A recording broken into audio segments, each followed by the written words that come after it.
Are these your dishes? No. You're mine. I'm gonna move them. Maybe I checked the room unless it's in the public. Oh, there is no public safety room. Okay. Oh, where What is does my battery say? Oh, I guess I got a movie.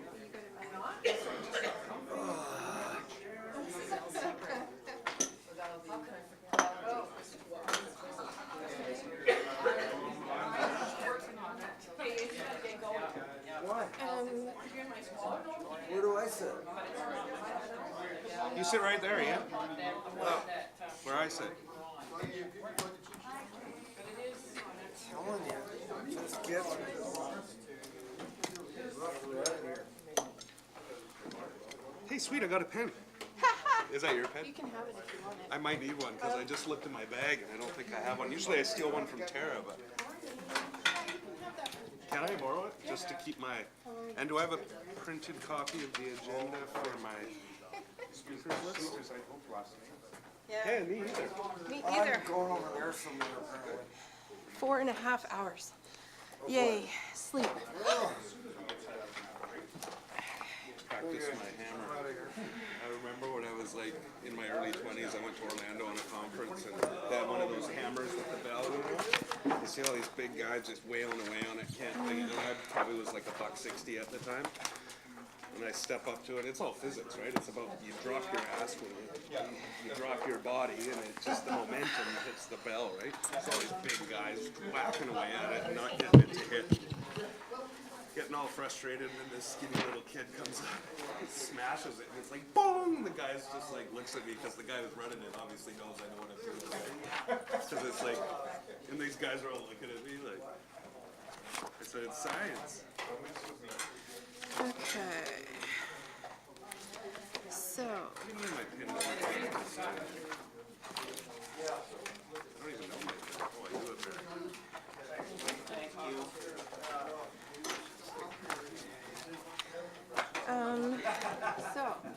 so, if you recall, I remember, I'm trying to. so we're gonna alter the order of the agenda to have these come at 1 after our lunch break, Yeah. right? And so this one's gonna be first. Yeah. Now, yeah, We said we'd still do public input if yeah, anybody comes. yeah. Okay? Okay. And can I borrow that pen? You Or is there betcha. an extra No, one? no, Karen I usually have has it. lots. You know that one? I just inked myself. Yeah, one thing, these pens are nice to write with when I'm left-handed, so it always gives me the, Yeah. It's good. I like it because it doesn't bleed. And I sign a lot of stuff, so I'm like, okay. I just feel so discombobulated. I did not get enough sleep.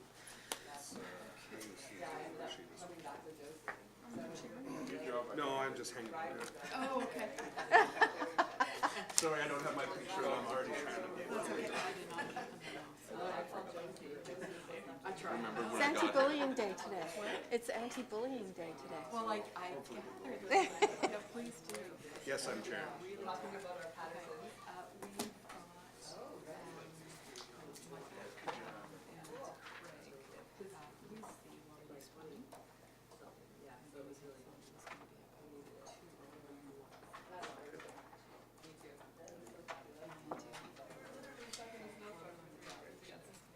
We're not doing delegations till 1 o'clock. Ooh, perfect. Yay. Yeah, no, we reordered the agenda, so I understand. Specifically to give you a 2-hour block of time. Uh-huh. You betcha. We got that. See what happens when we know? Yeah. Where's the rest of our group? Sleeping? No. Probably true. No, Mary? Blazes. For laughs and giggles.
give everyone a couple minutes to get seated and then we'll get started.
Good morning, everyone. Welcome to the Regional Services Committee meeting for Wednesday, February 27th, 2019. Before we begin, I'd like to recognize this meeting is taking place on the traditional territory of the Coast Salish people.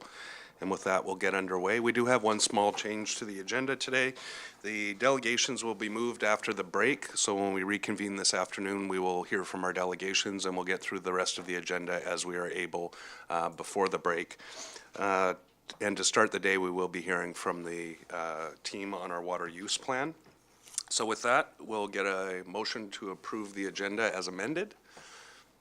Moved by Director Yanni DiNardo, seconded by Director Smith. All those in favor? Opposed? None opposed. Motion carries. Adoption of minutes. Thank you, Mr. Chair. The Regional Services Committee meeting of January 23rd, 2019, that the minutes be adopted. Thank you. I can get a motion.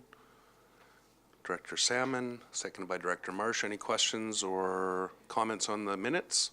Seeing none, I'll call the question. All those in favor? Opposed? None opposed. Motion carries. Any business arising from the minutes? No, Mr. Chair. Thank you. So we'll move to public input period. If we have anyone from the public that wishes to give input on today's agenda, usually we have the policy up on there, but maybe with no public in the gallery, it's not necessary. Seeing nobody stepping to the mic, we'll move on. As we said, delegations, any correspondence? No, Mr. Chair. And no information? No, Mr. Chair. All right, moving on to reports. Report from the Environmental Services Division regarding the Cowichan Water Use Plan. And the recommendation is for information. I know they have a couple of hours set aside to workshop through this, and I'd like to welcome Mike and Craig from the Cowichan Water Use Plan to come and present to us. Welcome. So if I may, just a little Yes. bit of background. As many of you know, the Cowichan system is the first water management plan that the region undertook back in early 2000 in partnership with Cowichan tribes and the ministry. Out of that process, there were 89 recommendations, which really covered a scope of various actors with different spheres of influence. Many of those recommendations included activities the CVRD should undertake, as well as the province and Cowichan tribes and others. The CVRD has been working consistently on those recommendations over time, including the development of the Cowichan Watershed Board a number of years later. One of the things that has continued to be a challenge is the issue of long-term storage at the lake, and what is the appropriate level of storage, what's the mechanism, how is it undertaken, and what are the potential impacts on both the shoreline as well as the resources. Since early 2000, there's been a phenomenal amount of additional information available to us, as well as more refined techniques in establishing what a target might be.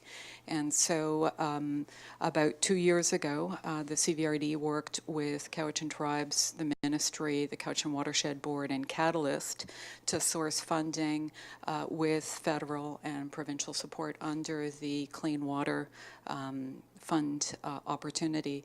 With that, we recognized that the issue of establishing a target was extremely complex and dealt with community values to the large extent, and it's very challenging to put numbers to those values. So we worked with Compass Resource Management and Michael and an amazing team on his end to take us through that process, as well as Craig in terms of the background hydrology and the impact assessment. So I'd really like to welcome Michael to take you through that process. If you do get a few minutes, we have put the education boards that we use for the public session, the final public session, outside in the hallway. We'll take those away prior to the board meeting, but if there is an opportunity during the break, I know you'll be getting a lot of information thrown at you.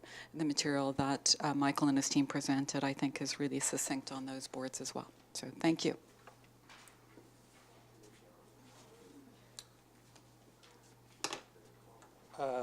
Good morning, everyone.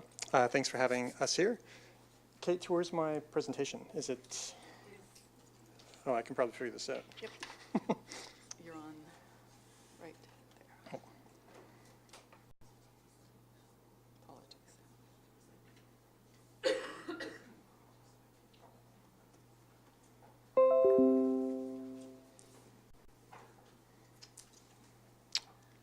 Want to see it? I'm looking myself. It takes a minute, it's coming.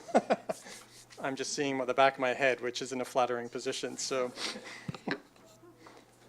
yeah. So thanks for having me here. I was part of a consulting team with Compass Resource Management. We're a small kind of resource planning and facilitation group out of Vancouver.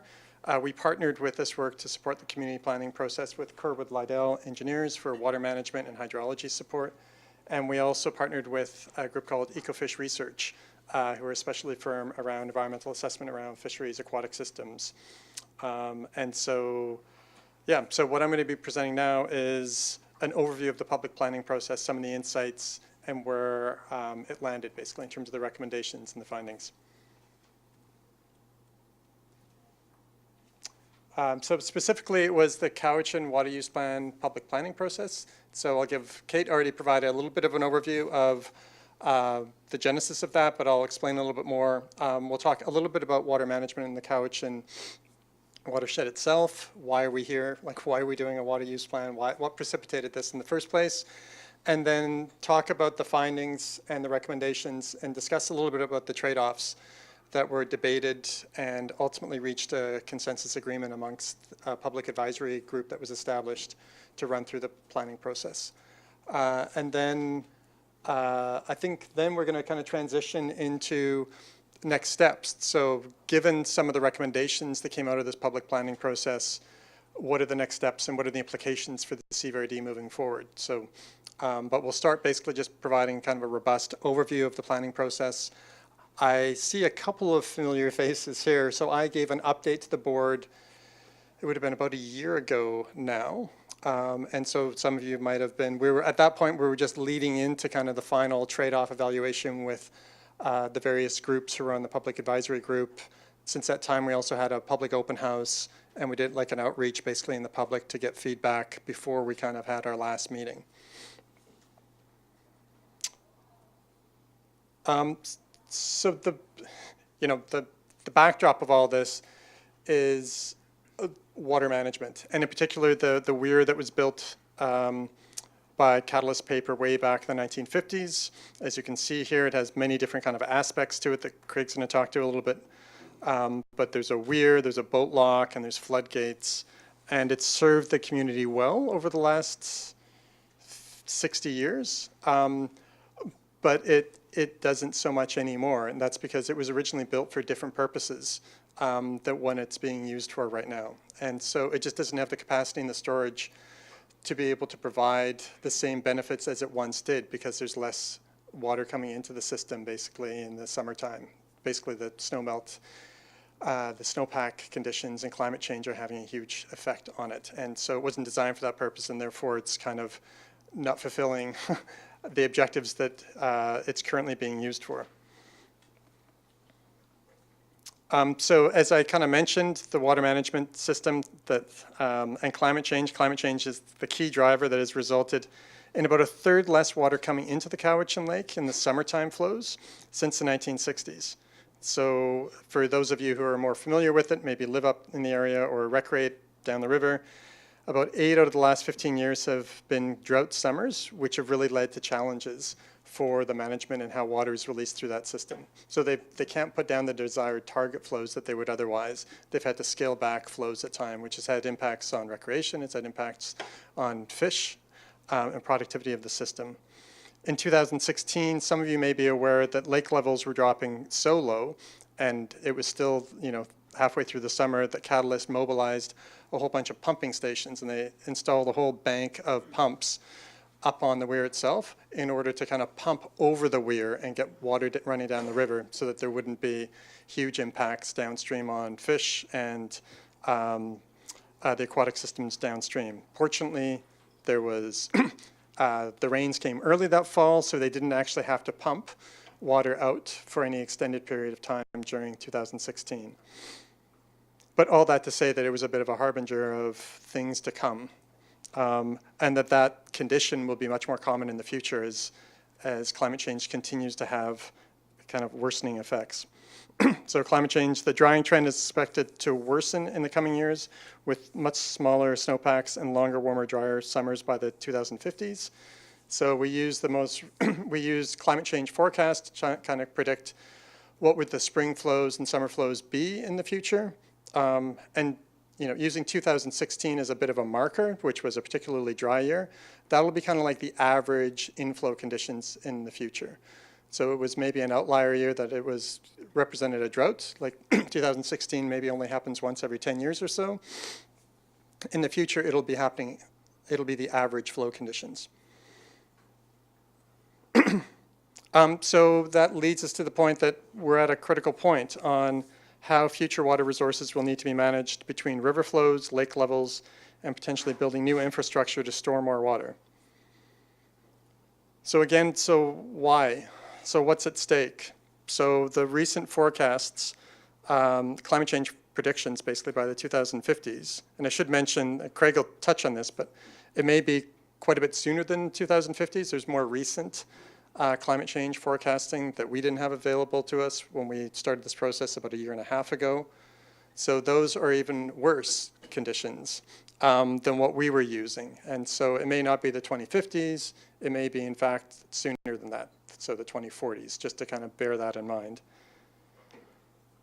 But without action, if you did nothing, the Chinook, Coho, steelhead populations, based on the environmental assessments that we've done, will reach critically low levels well before the 2050s. So what does that mean? So effectively, they'll be extinct. There will be small pockets of them that will still use the river if you didn't do anything, but there wouldn't be any recreational fishery, commercial fishery, or aboriginal fishery. Those would all be shut off well before then. Significant portions of the Cowichan estuary would be dewatered in the summers, and there would be significant impacts on the aquatic and the riparian and estuarine ecosystems as a result of that. There'd be significant adverse impacts to nearshore and riparian habitats around the lake, further threatening endangered species. For anyone who knows the Vancouver Island lamprey, it's an endangered species. They're developing a recovery plan for it. It is the critical habitat for that is that nearshore habitat in the upper end of the lake. So if lake levels were to drop more than about a foot, the feeling is that those Vancouver Island lamprey would go extinct. River flows will be too low to support water-based recreation and tubing in most summers. So something like 7 or 8 years out of 10, the flows in the river will be well below what's considered the minimum flow for tubing. So right now, minimum flows in the Cowichan River are around 5 cubic meters per second. It wouldn't be, flows will get down to about 2 cubic meters per second in 7 or 8 years out of 10. That would also lead to kind of less recharge for valley aquifers, impacting irrigation wells and domestic water supply wells. Catalyst paper will regularly need to shut down because they're only allowed to actually operate if there's certain flows in the river. Sorry, not to interrupt, but would you mind questions throughout the presentation? Because I do have some directors that would like to ask a question. Oh, it's your show, it's your workshop, whatever Okay. works best. So. Director Wilson. Thank you, Mr. Chair. Just going on to that number 2 point there, significant portions of the Cowichan estuary will be dewatering in the summers. I'm not quite sure what that means, because if what we're hearing about global warming means that the ocean levels are going to come up, then the Cowichan estuary will rise. How do you come to this conclusion that it's going to be dewatered? Does that make sense to you? Yeah, so there would be more saltwater intrusion as a result of sea level rise going up, but obviously sea level rise is predicated on tides, which go up and down. But currently, much of the freshwater part of the estuary is fed basically by the river itself, which flows, it's still above the sea level when it'll be there. So that part of it will dewater and it'll dry out, it'll desiccate. Sorry, and just some advice to the committee before we continue. We do have a very high volume, and often questions are answered a few slides on. So unless it gets too far off where your question base, maybe we could save our questions to the end, just write them down and reference the slide maybe that we're looking at the time. That'll help us get through all of the information. Thank you. Yeah, there is a bunch of slides, I should warn you, with some graphs that hopefully explain a little bit more. This is just kind of the big picture overview. Would we possibly get a glass of water? Sorry, I'm kind of fighting a... It's bad enough you gotta listen to me, but it's even worse if my throat's dry, so...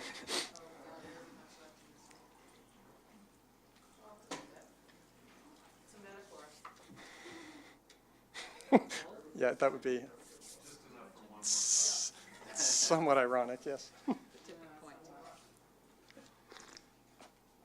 Thank you. And the other point to mention is that domestic water supply around the lake will be affected, and river flows will not be adequate to dilute wastewater effluent in most summers. Like anyone who's familiar with the municipal services kind of know that wastewater goes back into the lower end of the Cowichan River. They're only allowed to actually provide effluent into the river when the river is actually flowing at a certain level. If that weren't the case, then you're not allowed to put effluent into the river because it would pollute it to a higher standard and exceed thresholds and guidelines. So this is the backdrop without action. Of course, some of you may know that Catalyst has applied for an interim water license, kind of an emergency license for the next 10 years that they can actually, if things are looking like they're drying out and there's not enough water in the lake, I don't know if it's been approved yet, but they applied for a water license application where they'd be able to pump water in those emergency periods and pump water from the lake over the weir, because the weir can actually pass the volume that would be required, and put it into the river.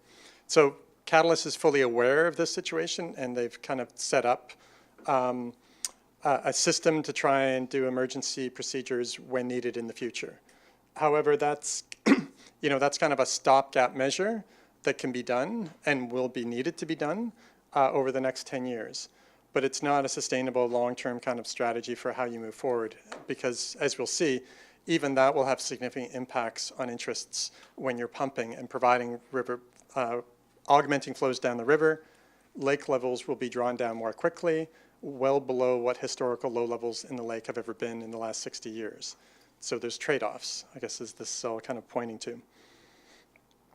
So Kate already kind of gave an overview. So given this backdrop, there was a a group of leadership organizations, including the CVRD, Cowichan Tribes, the Cowichan Watershed Board, and Catalyst Paper, since they're the owner and operator and the license holder of the weir itself, to initiate a community planning process to kind of look at long-term solutions for what should be done with the Cowichan weir and more broadly just around that to address water shortages and climate change threats basically on that system in the future. So the goal was to explore future water use needs alongside different potential water supply storage options. The goal was to seek agreement on a long-term solution to better ensure water resources are sustainably and available to meet the region's future water use requirements. Costs were, to support that planning process, were provided by all the partners as well as a grant through the governments of Canada and BC. During that kind of initiation phase, it was decided that to use a planning framework, something called water use plans. So water use plans were kind of something that the province developed guidelines for back in the 1990s around how do you actually try and balance water resources and the competing interests where there's not enough water. And so this has largely been done by water purveyors like BC Hydro, Metro Vancouver. There's guidelines set in 1998. It's basically a technical plan setting up operating parameters of existing and new water control facilities under the Water Act. So it's not a comprehensive watershed management plan. That's not what we were doing. We use this water use planning as the framework for running a public planning process. It recognizes existing legal and constitutionally protected Aboriginal rights and title. It seeks input from the full range of water use interests. It's a community-based planning is a requirement with the aim of reaching consensus. It follows a structured process where formal trade-off analysis is undertaken to balance across competing interests. So it's not like a horse trading. You're very explicit about what people are willing to pay or not, or to accept, given a range of different options that could be implemented. And you work through a process iteratively. So we use these guidelines as the framework of how we move through the process. So a public planning process for the Cowichan Water Use Plan was initiated in the fall of 2017. A public advisory group, or PAG, as I'll refer to it, was established of 19 community members representing First Nations, local governments, residents, businesses, industry, lakefront property owners, community groups, and provincial and federal agencies. So that included the regulators. So it had the water management aspect of the government of BC. It also had Fisheries and Oceans Canada, DFO, from the aquatic side. The PAG met regularly through the fall of 2017 and into the spring of 2018, holding their final meeting on May 8th. And the PAG's mandate was to identify and assess different water use alternatives and seek agreement on a balanced long-term solution to meet the region's water use needs into the future, taking into account social, economic, and environmental values. And this was the composition of the PAG. So you probably can't read the names, but suffice to say that it was a mix across all the core kind of water use interests and the stakeholders basically that might be affected by changes in the weir or the water management in the lake or down the river.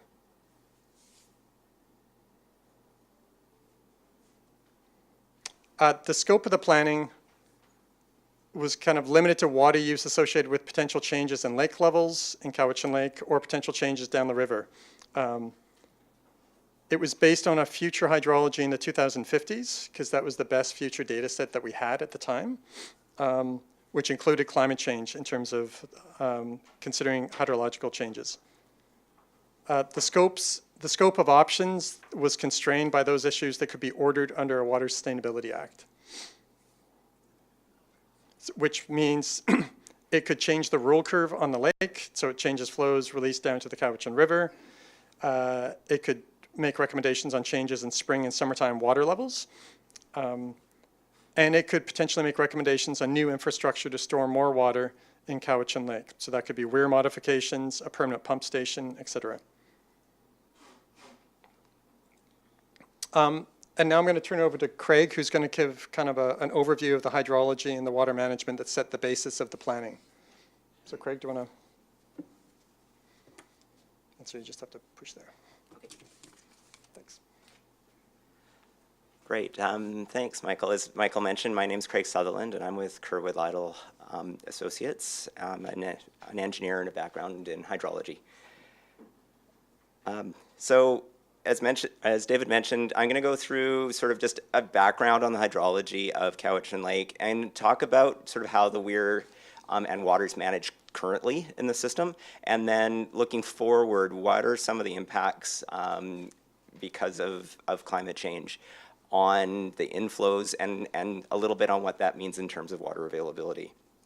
So we all live in the wet West Coast, and I'm putting wet in quotation marks because we have this idea of living on the wet West Coast. It's rainforest, it's lots of snow, but 75% of the precip that falls in 6 months. So we only get 25% in the other 6 months. So there's a big switch. There's a big phase from this really wet season and a dry season. We know here that we don't really have 4 seasons, we have 2, wet and dry.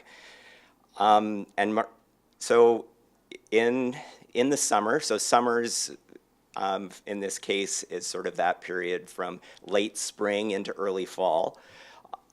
We start to get into the situation where there's very limited inflow coming into the system. And so in order to support flows in the lake, there needs to be storage. And that's where Lake Cowichan is a huge benefit to the system in that it provides that area for storage to support the flows in the summertime. If you do a comparison between what's happening in Cowichan versus Chemainus, which doesn't have that flow, like you look at the low flows in the Chemainus River in the summertime, there's a very big difference, and that's because of the lake. So the lake's a huge benefit for the Cowichan River.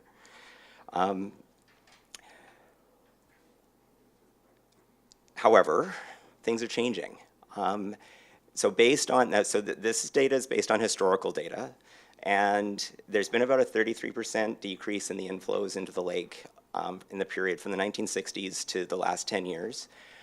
And there are a couple of different reasons for that. One is changes in the climate. The other is changes in land use around the lake. Our main focus, though, again, as Michael had mentioned, was really focused on the water, not the watershed. So we were really focused on water management. Another interesting little fact as well. So 7 cubic meters per second has been established by the province as the minimum flow that's allowed in the river without permission. So when Michael's talking about going down to 5 cubic meters per second of flow, the catalyst paper required permission to reduce that flow lower. So we sort of set 7 as a minimum. And what's happened over the past period of time is we've looked at how many days did it have to drop below 7 cubic meters per second. And initially in the 1960s and 70s, it was fairly low. And now it's slowly increased over time to a point where we're actually now at a point where it's dropping below that 7 cubic meters per second almost as frequently as it was before the Weir was constructed. So it just sort of gives you a sense of how frequently it's starting to happen. So Cowichan Weir, it was constructed originally by BC Forest Products, and it provides, its original purpose really was to provide water for the mill. And the way that it was doing that was to store water in Cowichan Lake, let it flow down the river, and then pump the water out down, just upstream of Duncan. Which has provided all these other benefits in the river section between the lake and the pump station. It's increased that summer flow. What could have happened originally is they could have built a pipeline up to the lake and just pumped the water right out of the lake, and then the river wouldn't have had that benefit. So that the Weir has provided that benefit to low flows for the last 60 years. It's essentially, there are three parts of the water license that goes with the Weir. The first is maintaining flows basically downstream, immediately downstream of the Weir at a minimum of 7 cubic meters per second. The second is providing flow to the mill, and the third is maintaining conservation flows downstream of the pump station. There's a minimum flow requirement downstream, so that's basically that reach that goes through Duncan, down through Cowichan, down to the estuary. Cowichan Tribes, Reserve number 1. So how is it operated throughout the year? Every year, starting in the sort of late spring, early summer, the objective anyway is to have a full glass of water, have the water right at the top of the Weir so we can use that water and release it through the summer, regulate it over the summer so we've got enough. So that's the ideal situation. in that particular case, what happens is the boat lock is closed. So I'll just go back one slide here. So there's the weir is composed of three major components. One is the gates, which that's really what's controlling the flow going down the river. There's the weir itself, which is basically the containment structure. It holds the water back in the lake. And then finally, there's a boat lock on the north side of the river, which provides access for boats traveling in and out of the river up to the lake. So as I'd mentioned before, during that early summer, sort of April to July period, the objective is to try and maintain the lake level at the weir crest. And that's achieved through closing the boat lock, so the water's not all just rushing out the boat lock anymore, and also operating the gates. And it can be challenging from an operational standpoint because you have the inflows to the lake are fluctuating all the time, so you're having to sort of adjust the gates to try and keep the water level at the crest of the weir. So by the end of the summer, so essentially as you move into the summer, especially coming into more in July and August, at that point really all the flow in the river is being controlled by what's coming through the gates. And as the amount of storage in the lake reduces, the water levels drop in the lake to a point where you're essentially reaching a point where the gates are fully open and you're just letting water out by gravity. And sort of in terms of the pumping that Michael had been talking about, the reason the pumping's required is that once the lake level drops below a certain elevation, you can no longer maintain that 7 cubic meters per second. There's just not enough head in the lake. There's not enough water level in the lake to be able to push the water down the river at 7 cubic meters per second anymore. As it keeps dropping below, the elevation is 161.4. As it keeps dropping below, that flow just will naturally decay. And you can keep open, like the gates can't open anymore and you can't let any more water out. So that's why sort of that pumping system could be required if the lake levels drop too low. So this is really that sort of control, we call this the control period, when the gates are on control. And then in the wintertime, late fall, winter, when the rains come back, the lake level rises as that inflow increases. And at that point, the boat lock's open, the gates are lowered and fully open, and this is considered to be off control. And during this period, the weir really has very little, if any, influence on lake levels in the lake anymore.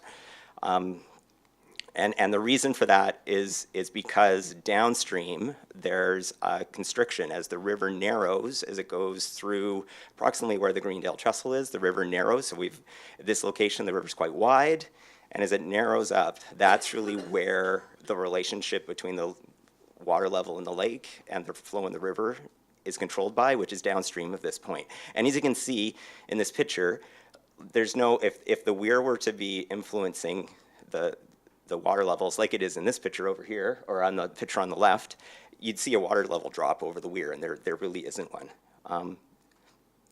So how is sort of, I've kind of talked about it in terms of pictures, but what does it look like graphically? So this is a graph of water level on the left and time along the bottom.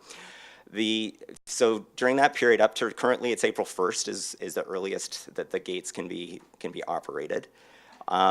You have this objective of trying to maintain 7 cubic meters per second, or 7.08 because it's 250 cubic feet per second, up until early November. That's sort of, in most years you'll have rainfall and the lake level will start to come back up by early November.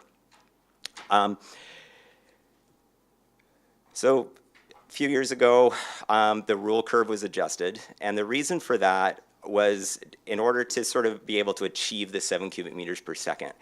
And basically, at 7 cubic meters per second, assuming that the inflow to the lake is 0, is about 1 centimeter of storage on the lake per day. And so that means that if the lake level is at full supply at the end of July, 97 days later, it will be at 0 storage by the end of November. And because there's 97 centimeters of storage on the lake. So in that spring period, the objective is try and maintain it up at the full supply level, which is at the top of the weir. So full supply is at the top, and we call this lower dash line zero storage level. And in addition to the 7 cubic meters per second, there's two other conservation targets that have been established. The first is through April is maintaining 25 cubic meters per second, and then 15 cubic meters per second up until the middle of June. And those are for fisheries targets. And then finally, in some years, if there's enough water in the lake, there are fish flow pulses which help to trigger migration up into the river sort of late September, early October, if there's enough water available. So that's the ideal situation, but of course, inflows to the lake change every year. So it fluctuates from year to year. I call this current operation. It's an image from last year. I actually did have a quick little look this morning, and actually right now, we're actually about just over, it's about 60% of storage as of like today. So the lake is actually below the weir crest at the moment. However, there is some snow on the hills, which is a bonus for this year. And here's that so the green line is 2016, so that year that the pumping was installed. You can see how low the lake levels got down to. And even last year, well, in 2017, the lake levels also got quite low. So it just gives you sort of a sense of the variation from year to year and sort of the challenges that as an operator that the Catalyst paper has in trying to manage and because you don't know what's going to happen. And then here are the flows. So in terms of climate change, we'd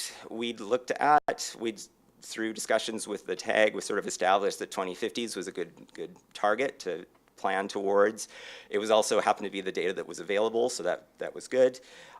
And we found that looking through the data, there's going to be about a 1.5 to 2.8 degree increase in temperature on average. And it doesn't sound like a lot, but here on the coast, it's actually pretty significant because we're right at a threshold we're right around, especially up in the mountains, we're right around freezing. So if we increase that by just a little bit, it means the precip that's falling currently as snow will in the future fall as rain. And that's really quite critical. So these two images are showing under current climate on the left and future climate on the right, the number of days the number of days below freezing, or the average temperature. And so you can see that there's actually a fair amount of days, the upper watershed. That stays below freezing in the upper watershed, whereas in the future, that area shrinks quite considerably, and that means that there's significantly less snowpack. So this is just an image showing the reduction in snowpack, I'm hoping.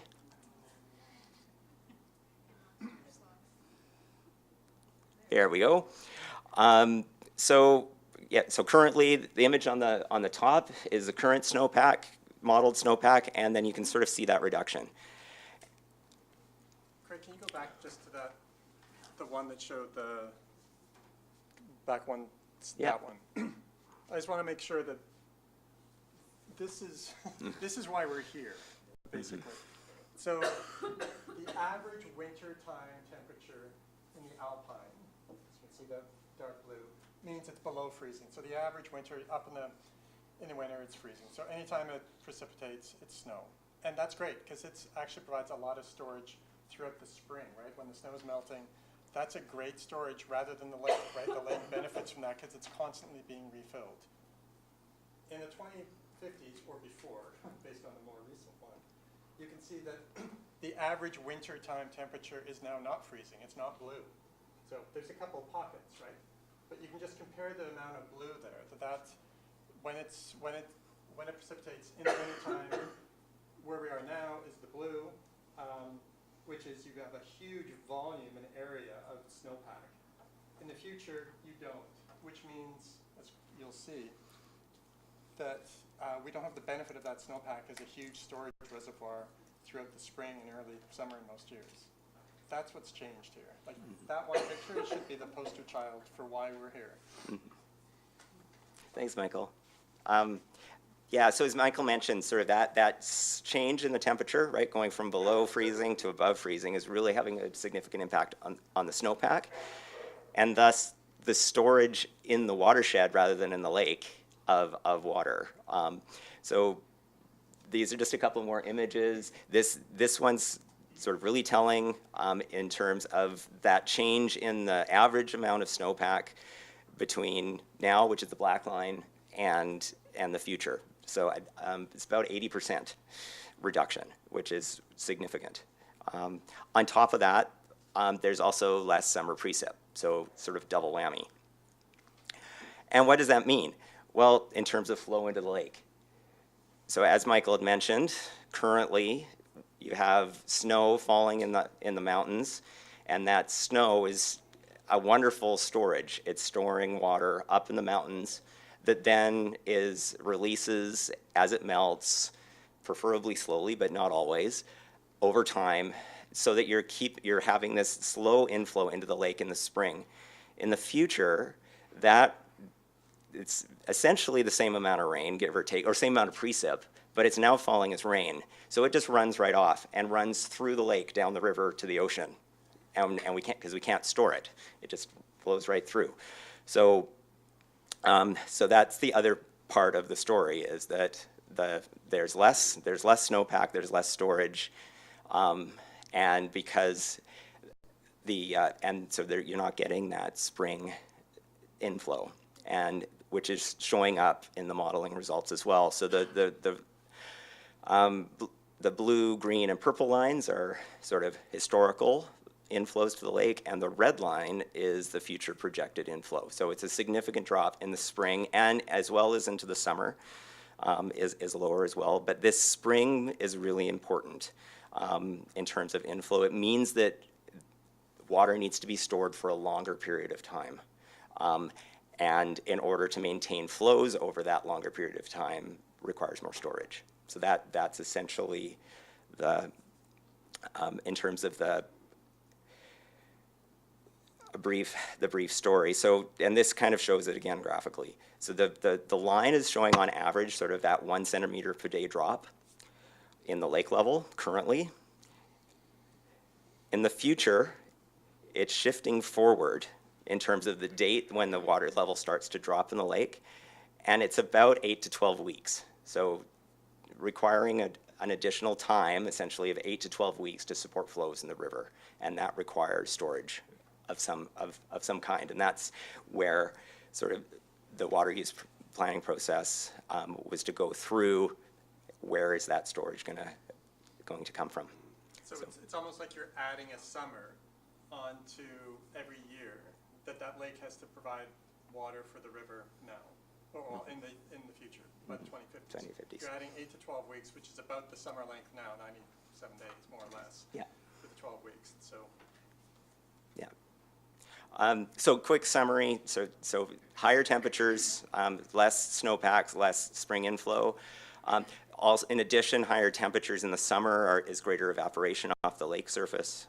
There's less summer precip and longer drier periods, which is leading to a requirement for about 8 to 12 weeks of additional storage to support the current river flows. Great, thank you.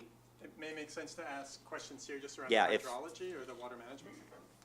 Thank you. I've got Director Morrison, Director McGonigal, and then Director Justice. Thank you. So I'm just curious can you go back to the slide that showed the current and the future freezing days projection? Yeah. Because one of the things that I don't know if committee's aware, but a number of years ago, a snow pillow was installed on Heather Mountain. And can you give us an indication on one of our maps here? Yeah, sure. Let Where me see if this is where gonna the work. snow pillow is? Because it looks to me like it won't be measuring a Can you whole see? bunch of Yeah. snow in Yeah, the so there- future. Yeah, so the snow pillow is right there. And interestingly, we were involved with the snow pillow. We were at that location, which is about 1,200 meters above sea level, in February. There was no snow. That was 2014 or 2014. So there's already like so, and then that following summer was the summer when there was the algae bloom in the lake. So there's already some evidence, right, of this starting to occur.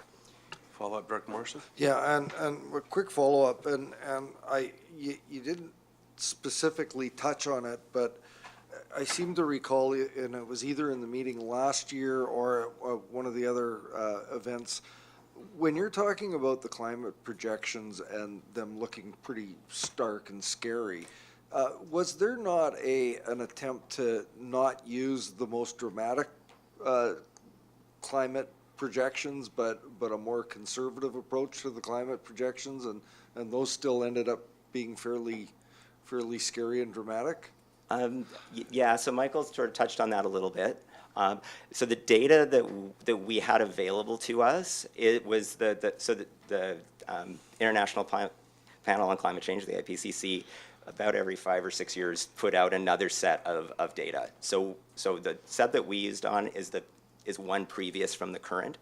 The couple reasons for that, one was because there'd already been some hydrology work done, so there's already been some inflow projections based on that previous data.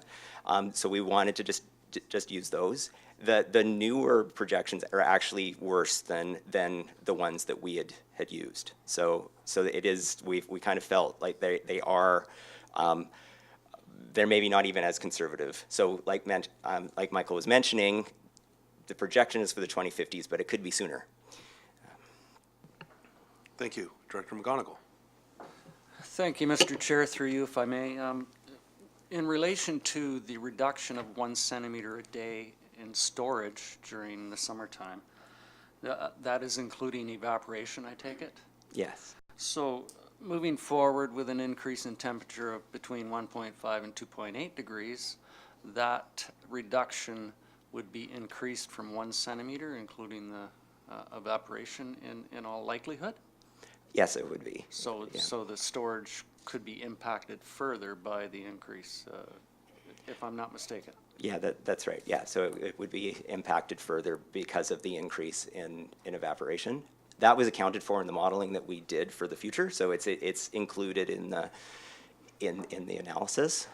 But yeah, there's the increase in temperature would also increase the demand on the lake. So there's water flowing out of the lake, but also up into the atmosphere, and that's going to increase. And just a follow-up comment, if I may, and you did speak of historical lows that may occur, and one of the impacts of those, that situation could be the water intake system within the town of Lake Cowichan, which provides safe potable water for the community and surrounding area. And places in reductions in the lake level that have never been seen before could have impact on riparian areas, rearing areas for salmonoid, et cetera. So it is a stark situation, very complicated, and not an easy answer for sure. Thank you. I have Directors Justice Yanni DiNardo and Smith. Director Justice. Thank you, Mr. Chair, through you to our guest. I'm curious, I'm struck by the fact that the water level is below the weir now in, I guess, what you would expect to be a fairly high level time. I'm curious about how often or if ever at the beginning of the control period, whether there is ever the case where the water level is below the weir, and whether you could explain to me the logic that underlies the process of allowing the water to get below the weir level during the uncontrolled phase. Yeah. Okay. Yeah. For sure. So I'll go back a couple of slides here to the historical, if it will come back up again. But yes, it actually happens quite regularly where the water level will drop below the full supply level or the crest of the weir prior to April 1st. It happens quite regularly. And the logic for the reason why the weir isn't operated prior to April 1st, I believe it's been operated in March once or twice, but under special order from the province because it's not part of the water license. The main reason is from a flood risk perspective. If the lake is controlled prior to April 1st, there are historically, it's been shown that there is a chance that there are larger inflows into the lake up until April. And controlling the lake prior to April 1st increases that flood risk around the lake. So that's why April 1st was chosen as a start date for the current water license. As part of the analysis, we did look a little bit at that. Could that date be moved forward to try and capture water earlier, to try and capture some of that earlier snowmelt? But there is still some potential flood risk there. So there needs to be a balance of what level. Maybe it's not necessarily the full supply level. Maybe you're not controlling it right at the top of the weir, but at a lower elevation. We looked at those as part of the analysis. And Michael will sort of speak to that as part of the process, but that's kind of one of the constraints. You can't control the weir too early because there's that potential for flood risk, and there's that sort of uncertain variability in the spring inflow, because sometimes it's dry and other times it's not. So it's trying to manage that. Thank you. I have Directors Yanni DiNardo Smith, Nicholson, and Kuhn. Director Yanni DiNardo. Thank you, Mr. Chair. Through you to Mr. Sutherland. I have a question on the Chemainus River. The Chemainus River doesn't have a weir, obviously. There is no weir for that one. So how have the fish adapted, or is there fish there, or have they become extinct? What's happened with the Chemainus River that's been left alone in this time of climate change? Or do you have any data on that? It's sort of, that's definitely an area outside of my area of expertise, so I couldn't really comment on that. So yeah, I'm sorry, in terms of that, I can't really comment on it. My other question is, there was a 33% decrease to flows, so changes in land use around the lake. What changes in land use have happened around the lake? So in terms of actually looking at it, it's not like that hasn't been done in terms of numbers, but observationally, there have been changes around the lake with forest practices. However, in terms of the assessment, we kind of looked at it long term, is there's sort of the cycle in terms of forestry, and so we sort of incorporated that in. So there's, over that long period of time, there have been cycles in the forestry. So that's sort of the way we looked at that. So there have been some changes in forest practices around the lake, but it's cyclical, and whereas the longer term trend is climate. Thank you. Thank you, Director Smith. Thank you. I'll pass. He addressed my forestry issues. Thank you, Director Nicholson. Thank you. I know a few years ago that they put a snow pillow up on Heather Mountain, and I'm wondering how, I would assume that will be very important information for the yearly managing of the water. And so is it working well, and are we planning to continue to invest in that monitoring?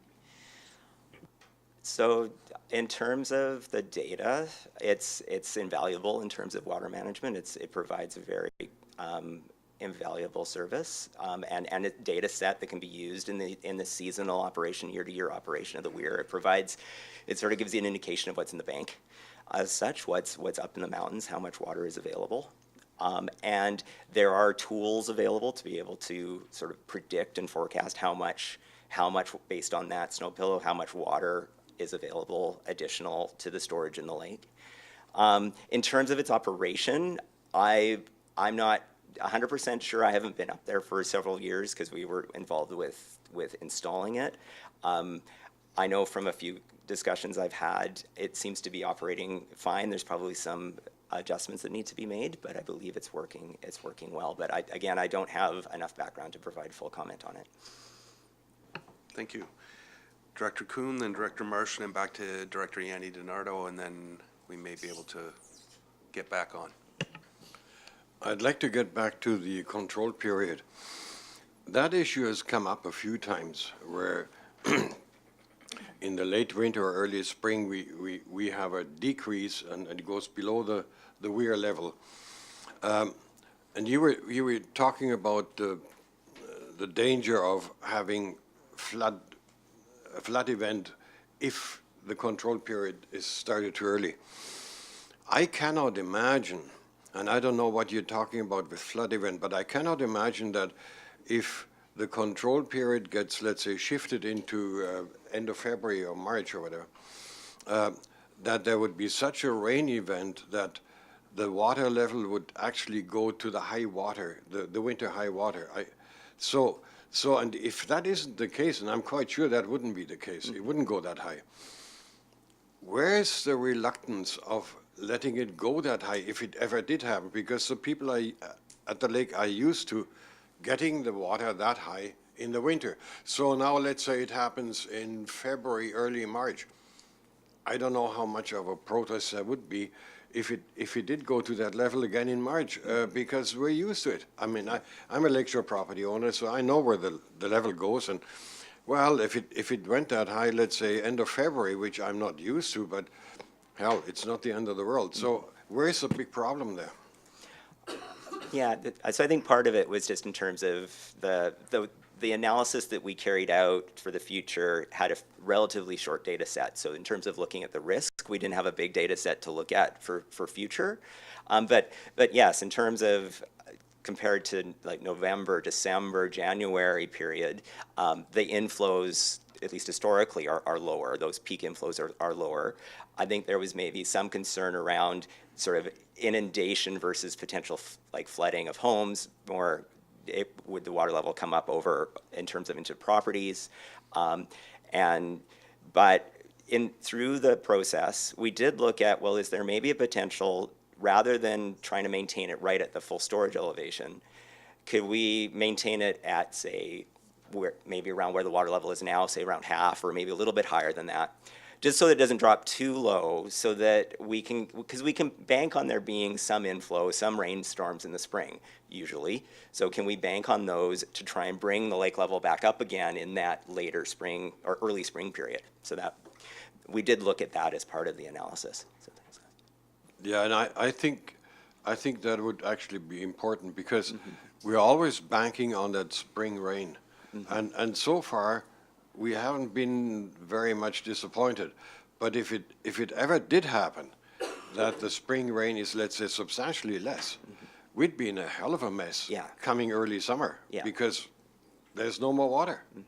So I would be much more in favor of starting that period earlier, that control period. Yeah, okay, yeah. So. Thank you. Director Marsh. Yes, thank you, Mr. Chair, through you to Mr. Sutherland. Can you tell me, I don't remember if it was you or Michael that mentioned this is going to impact the aquifers further down the river, which is what largely the population of the region draws their water from. Is there any sort of guidelines for how the region should potentially limit growth, and considering that? So that was sort of, again, it was kind of beyond the scope of what we were looking at, because again, it was really around flows in the river. There were some targets established in terms of flows that would be required to maintain the water supply at the wells for Duncan and North Cowichan, and so that was established, but there wasn't any sort of focus in terms of the larger growth strategy. As Michael mentioned, it was really, this is a plan focused on water management, not watershed management. Right. Yeah. So I guess that's something maybe through you, Mr. Chair, to the CAO, would that be something that would be covered from the watershed function? Sorry, through the chair, to the director, I'm dealing with another issue. Can Oh, you just, sorry. Yeah, just- I was just wondering if we learned that the issue of the lake and the river and all the precipitation that's not going to be falling when we need it to is going to affect the aquifers downstream, which I presume is what the majority of the population draws from for their potable water.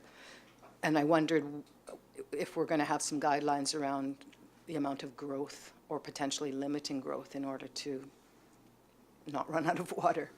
So through the chair, I would suggest that that is the primary purpose of our new drinking water and watershed Okay. protection service in terms of being able to obtain the information that we would need to help direct decisions around growth, particularly in areas that are susceptible and vulnerable to, depletion of their water resources. So, we don't necessarily have that now, but that was the whole intent behind that Right. service, was to gather that information. So you'll and build this- on what, build on the build on information this. that we have. Great, thanks very much. Thank you. Director Yanni DiNardo and then Director Toporowski. Thank you, Mr. Chair, through you to Mr. Sutherland again. I just had a question on the Heather Mountain snow pillow. How does that one affect the Cowichan watershed, and does it? Yeah, so just to clarify in terms of the snow pillows, there are two, they're actually fairly close to each other. There's the Heather Mountain snow pillow, which is located within the Cowichan watershed. It is just right at the north, right at the west end of the lake, just to the north. It is, and it is essentially the headwaters. It's one of the highest points in the whole watershed, and is one of the headwaters to the lake. There's another snow pillow, which is called the Jump Creek snow pillow, and that is actually in the Nanaimo River watershed, so it flows to the north, and that was what was used originally for looking at snowpack within the Cowichan watershed as well, but we found that our analysis showed that there was actually quite a difference between the two, so the Jump Creek wasn't a very good indicator, so that's why the Heather Mountain snow pillow was constructed, and to provide that really good data. Thank you. Director Toporowski. Thank you. Just wanting to share some information about the rule curve. And I know you had mentioned the 7 CMS, and there is a rule curve that monitors the weir yearly, and the catalyst mill can apply for special circumstances to reduce that. And now that the governments, like federal and provincial government, in order to reconstruct our weir, needed data. So I know Kate Miller and Sherry Ayers were very instrumental in trying to get some data collected for the Cowichan Watershed Board and also for Cowichan tribes. So the other issue was lake owners were worried about the water levels, and Klaus just touched on that as well, where there is that trying to communicate what does that look like when the water levels rise or stay the same, like we were talking about the winter and stuff. So Catalyst owns the license originally, so they're looking at different options of partnering and trying to look at getting another license for that. And the data's been showing that we're getting shorter and shorter times of drought, so it's like happening, like if you look back, I don't know, 100 years or something, where it would just go in spurts, but now it's starting to come closer and closer. So those are just some of the things that we need to figure out how to mitigate. And I know Catalyst has been coming to Cowichan tribes to earlier and earlier to reduce that flow. And there's always a fight because the water level that they are looking for is 4.5, which is not sustainable for a river, for salmon. That's our traditional right to fish. So those are just some of the things that I wanted to point out, and it's quite hard to do that. And like you said, we're going to have more and more times where everybody's going to have to stop fishing in that river. Thanks. Thank you. I was going to call for a break, but now that the questions went on so long, I don't believe we have time. So unfortunately, I don't think we're going to be able to take a break. We're, I think, behind schedule quite substantially at this point. So not to pressure our presenters, but we do have pretty well a hard stop here at about 10:45. Actually, it was planned around 10:30. So if we can, again, just try and keep our questions as focused as we can and save them for the end of the presentation, hopefully we'll be able to get there before the required break. Thank you. Please resume. Thank you.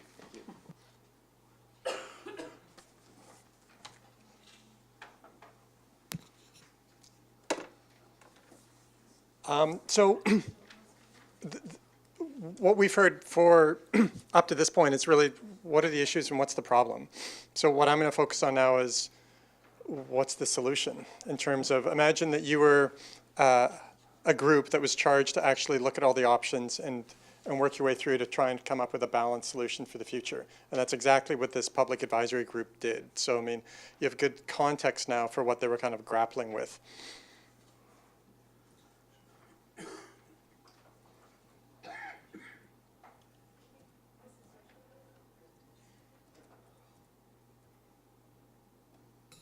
Now there's this dot in the middle of my screen. Oh, there we go. So that set up the next phase, which is talking about the public advisory group and the process that we ran them through over the course of 8 months. In addition to this public advisory group that you saw, the 19 members from different sectors and interests across the watershed, they were also kind of supported through kind of an environmental group, like aquatic and riparian technical subgroup, and also a lakefront technical subgroup. We knew that there was those two issues, that largely the fundamental trade-offs come down to better protecting ecological ecosystems and minimizing impacts on other interests. And lakefront property owners, given that we're talking about storage and raising lake levels, are one of the potential recipients of being impacted by having to store water on their foreshore areas, lakefront areas more. So we set up 2 technical groups to basically dive into more details and develop performance measures and come up with solutions around different ideas that we could explore through the course of our process. And so that fed into they informed and worked on behalf of the overall planning group, if you will. Also, the broader public was regularly updated on the progress of the planning. So there was a public website that was available that had all the meeting notes, all the presentations, all the reports, all the analysis that we did.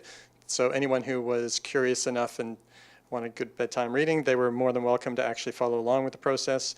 We had public open houses, and we received and responded to emails and letters and comments and questions throughout the course of our process. I mentioned before that we followed a structured process. So it basically was four main steps. So it was defining the water use issues and objectives that we're trying to achieve. Developing water use alternatives, estimating the consequences, how well did those alternatives perform, and then being really explicit about evaluating the trade-offs. And once you learn about those trade-offs, it was circling back. It was an iterative process. So developing some new, better, improved water use alternatives, and estimating the consequences again, and evaluating the consequences and the trade-offs, and seeing if we could come up with better alternatives. So I'm going to explain each of these in a little bit more detail, but I'll be brief. At the early phase of the planning process, defining water use issues, we went through a scoping phase where all the issues or the interests that could be affected by increased storage on the lake or changes to flows down the river, we basically looked at each issue that came up or was raised from the background materials and from the public advisory group members who are on our planning group. And through the public hearings, we had brainstorming sessions with people to identify any issues. So largely the issues that were at stake kind of could be captured under the following categories of culture and heritage, environmental interests down the Cowichan River, environmental interests on the lake itself,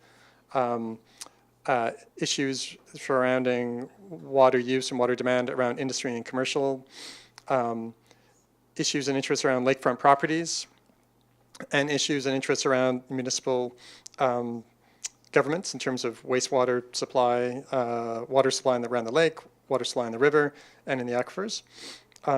Recreation and tourism, so obviously both on the lake and the river, and in terms of water management. So what about costs, operating costs? What are the implications for whoever is going to be managing the system in the future? So for each of these interests and sub-interests, we actually developed evaluation criteria and performance measures so that when we came up with an alternative, we could evaluate, would these interests be affected? And if so, how big and how significant would those effects be? So then the next step is, once we kind of had that scorecard, if you will, the ledger of all the impacts that could be affected, then it was the fun part that everyone loves to focus on, which was developing water use alternatives. So for that one, we had a number of different types of alternatives, levers that we used to actually develop alternatives. So one of the levers was increasing the weir height. So we explored options that increased the weir height, anywhere from no increase at all to increasing it by 0.3 meters, 0.4, 0.5, 0.6, 0.7, or 1 meter. We figured that 1 meter was pretty much the upper limit of what we should be exploring, because that would provide an additional meter of storage, and we already have about a meter now, so that would more than supply, we felt, the water needs by the 2050s.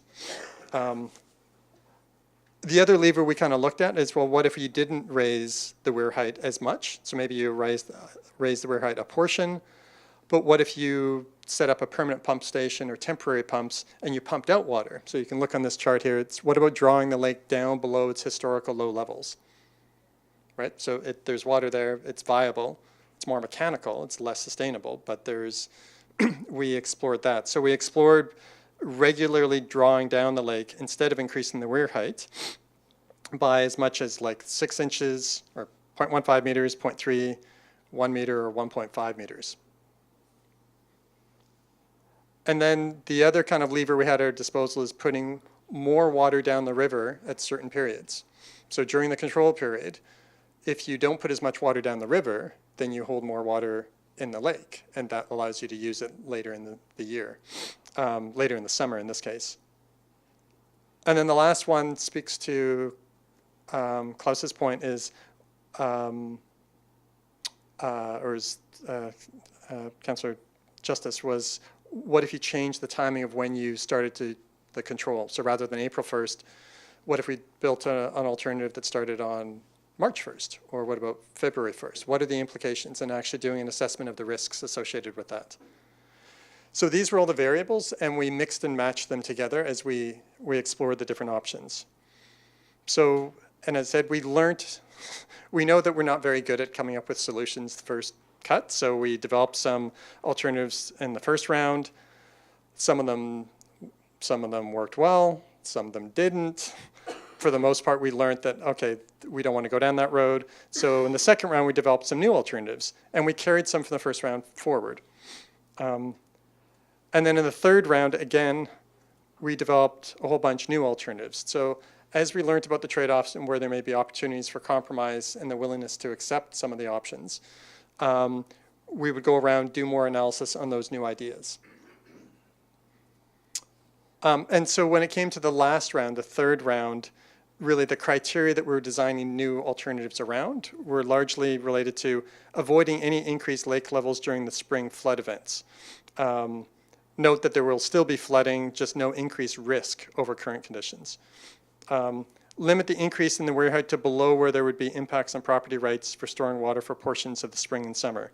So below the natural boundary. And I'll return to the natural boundary later, because it's a particularly tricky thing to define a natural boundary for Cowichan Lake, but we'll return to that.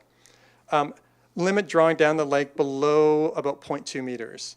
So by the third round, we were understanding that you don't want to draw the lake down below much more than about that much, because it has unintended consequences for the riparian ecosystems, particularly for endangered species.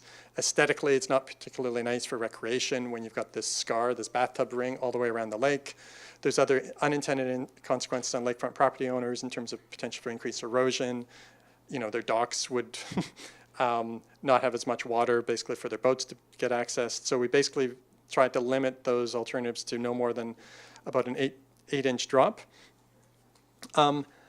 At the same time, we also tried to ensure that there would be these pulse flows in the spring. So, you know, you try and maintain a base flow of 7 cubic meters down the river throughout that whole control period.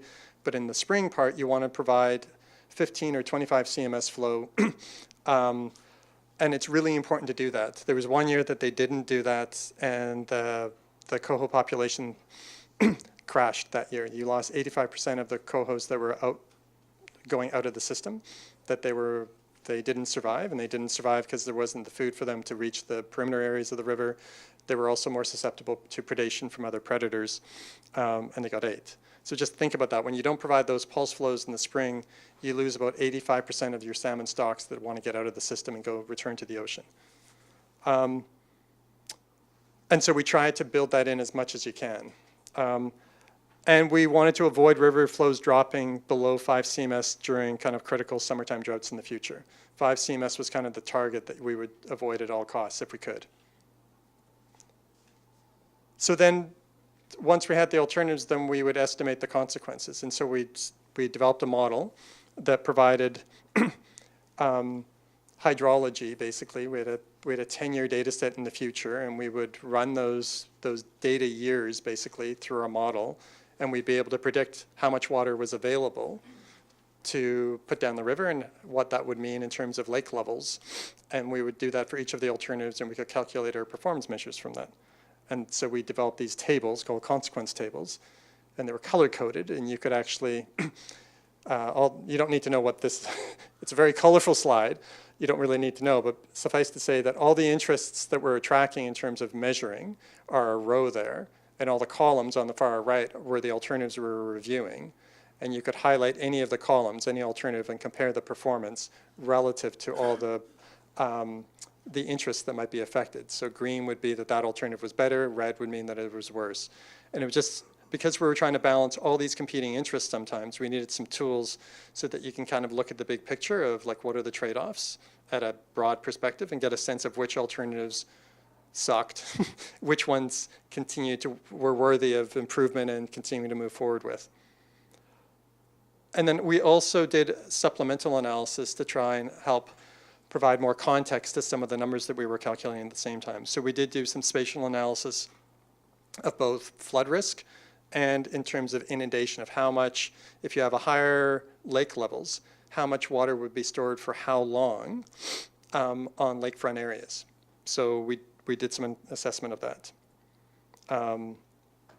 So we had, if you were the PAG members involved in the public planning process, you had a number of different ways of looking at the consequences and the trade-offs as we move through the process to hopefully inform your decisions and your direction, basically, on how we should move forward. So now I want to talk just briefly about the fundamental trade-offs. We've kind of already touched on many of them. But this just, each of the lines on this hydrograph, which basically has the year on the x-axis, and it has the elevation of the lake on the y-axis. This shows kind of average water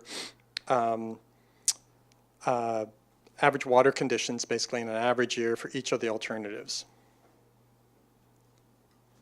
So as Klaus was saying, that's kind of the normal annual high lake level in the wintertime. So it's 164. So generally every year lake levels get about as high as 164. There can be exceptions. It can go higher, as we've seen in the past. But generally that's kind of where your riparian bylaw is set at that 164 level. So it just puts things in the context of, in general, this is an average lines of water levels. In the future, this is kind of how things look in a dry year. So this is a 10th percentile. So when you have less snowpack in the future, this is the performance of what lake levels would look like in 1 out of 10 years in general. And so the thing to kind of bear in mind here is that each of the alternatives did better or less at trying to maintain water levels not dropping below the historical level. So that line, that dotted line there, is the 161.4. So that's pretty much the crest of the weir, is it? That's, or, yeah, so it's zero storage. Beyond that point, you can't provide 7 CMS to the river, 7 cubic meters per second. And just as a point of comparison, in a drought year now, this is how conditions are. So like generally in a drought year now, water levels in the lake go down to about 161.4 or just dip down a little bit. So that's currently, and then I'll just go back. In the future, that's how the alternatives will look. So all that to say that water levels, if you took the line that went down to the lowest, which I can't remember which alternative, I think it was 7, you would expect, if that was your preferred alternative, in the future, in a dry year, lake levels would drop by about 1.5 meters lower than they are at the lowest point now, just as a mental picture. Obviously, that wasn't acceptable to anyone, but that's just the water demand that you need. So right now, you've got about a meter storage, and it served you well, but it won't serve you in the future. In the future, you'll need about 1.7 meters, just as a bookmark kind of number. We explored all these different permutations of options, and you can't get away from the reality that if you want to have spring flows and you want to provide river flows throughout the summertime period, and given the extension of the summertime that you're going to be providing those flows for, you need at least 1.7 meters. That's what our analysis showed.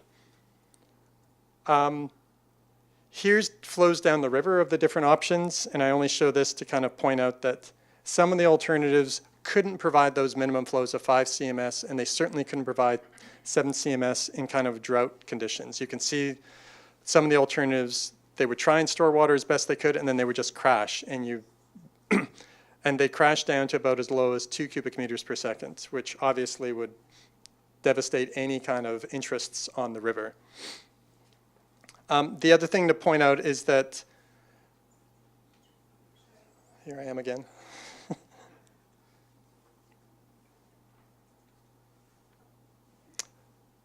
The other thing to point out, as I mentioned before, it's really important to try and put higher flows down the river during the early springtime for aquatic benefits down the river. So it's really coho, smolt, outmigration, all the bugs, all the perimeter, the food basically that's provided in that springtime is critical for rearing fish. So all salmon, it's an ecosystem health down the river. You want to try and provide somewhere between 15 and 25 cubic meters per second. Again, not all the alternatives could do that. We were basically this exercise became trying to choose the best of the worst options. There's trade-offs no matter how you look at it. You're just really constrained. There's only so much storage you could provide without having impacts on other interests. And then the other thing that was instrumental in terms of the trade-offs that we're trying to balance is you can see that even though we're well below the 164, the high wintertime watermark, in the springtime, because for those alternatives that actually raise the weir, you would have higher lake levels. And so there is a consequence that there is an impact that you would be storing water higher on the lake, which would inundate those lakefront areas. And for some property owners, they would be impacted by that. Some more, some less. It depends on the slope of their beaches. So we looked at different beach scenarios around the lake so that we could characterize those effects as accurately as we could, recognizing that there's 744 properties all the way around the lake. And then the last thing, the other kind of fundamental trade-off was early on in the early rounds of alternatives, there were differences in terms of lake levels in the spring, depending on if the control period started in February, we found out that invariably you would have an increase because you'd be surprised by a water event, and that lake levels would be as much as 40 centimeters, 0.4 of a meter higher in some cases. And that 0.4 of a meter in the worst year, in the high inflow years, would increase lake levels above the 164 from about 164.2 with the current weir right now to as much as 164.8. So we're not sure if that would actually flood anyone's home, that increment of 0.4 meters. We did an assessment of how many homes might be affected, and it was somewhere around 60 properties would be at greater risk of their structures potentially being at risk of flooding. That doesn't mean that they'd be flooded because we didn't actually do an analysis if their homes are raised or elevated or if they don't have occupation on the first floor. But all that to say that became a clear criteria that we tried to avoid. So in the last round of alternatives, one of our criteria is an increase of no more than 10 centimeters in all the new alternatives. So we didn't know that when we started, but we learned that as we went through the process. So our final meeting, we had about a dozen alternatives with all different levers in terms of increasing the weir height or increasing the weir height with allowance for more pumping, or increasing weir height and allowance for pumping with restricting flows down the river, or with starting the control period sooner or later. So you can imagine all the permutations. But we worked it down to about 12. And we went through a values-based exercise to see, could we reach agreement? Could we reach consensus among this diverse group of stakeholders and community members who all had different interests at stake? And the answer was no. This shows the alternatives, the contending alternatives that we had at that final meeting, and all the PEG members whose names were erased so that wouldn't be incriminating in terms of letters. But if they were red, that meant that they blocked an alternative, and if they were yellow, it meant that they would be willing to accept with conditions, and if it was green, they wholeheartedly endorsed. So you can see at any one column that at least every alternative was blocked, I think, by 4 people. Great. So through that kind of exploration of values and where there might be opportunity for reaching agreement, a new hybrid alternative was developed in that crucial point at 4 o'clock in the afternoon on May 8th to try and bridge the main differences highlighted across many of the concerns that the PEG members had. And that hybrid option actually did reach conditional agreement or consensus on the new alternative, and it was recommended as the outcome of the Cowichan water use planning. And so I want to just give a bit of an overview of what did they actually reach agreement on.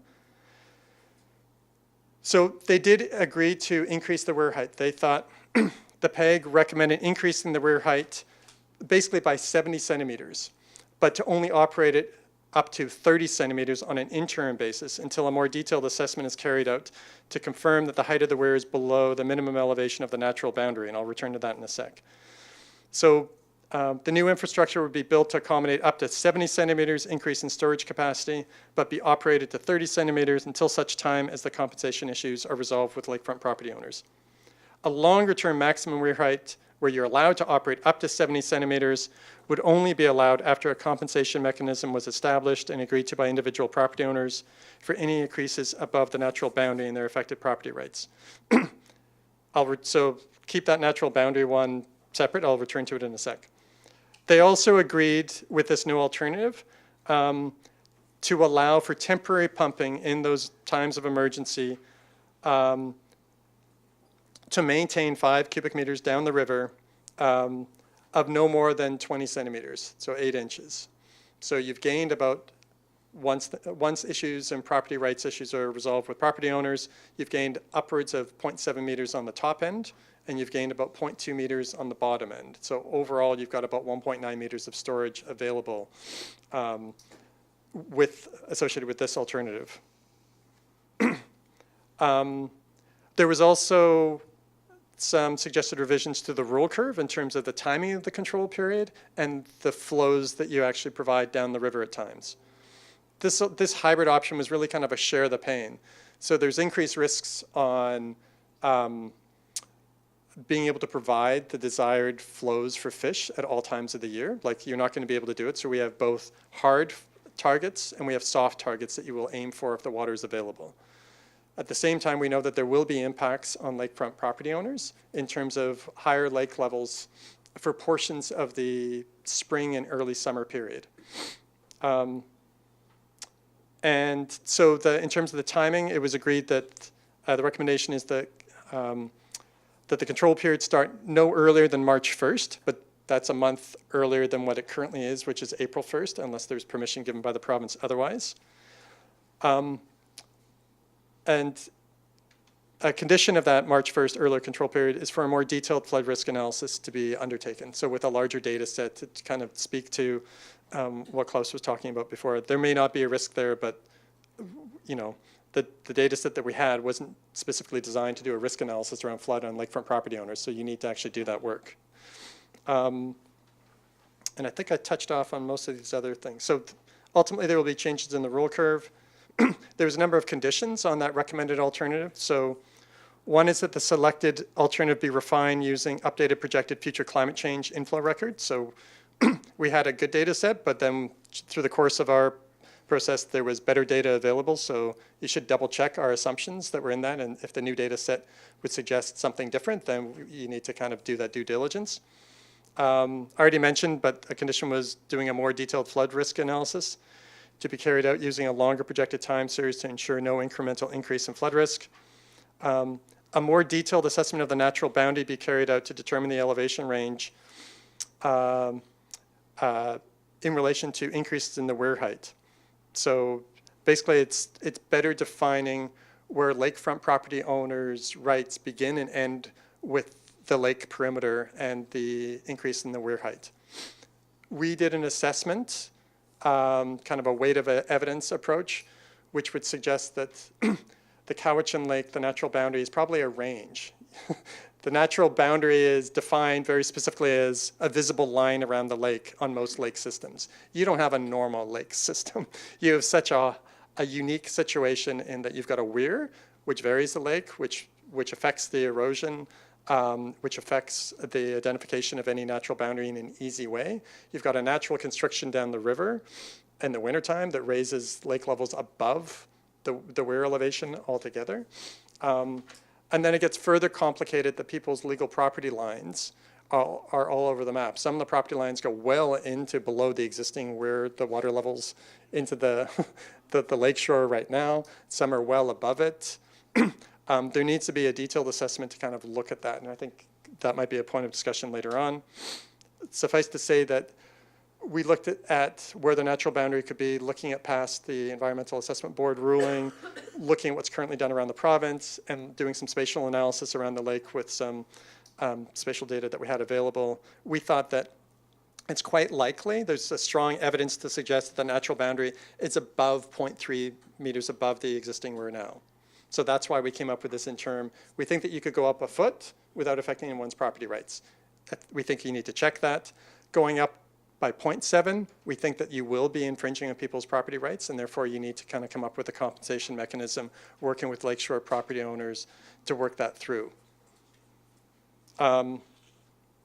Obviously, the increasing the weir height, you're not going to build it for like 0.3 meters and then go and talk to people, see if sign some sort of mitigation agreements or compensation agreements with lakefront property owners, and then raise it again. You build it for the maximum height of 0.7, then you just operate it up to 0.3 on an interim basis until all the outstanding issues are addressed with lakefront property owners. Make sense?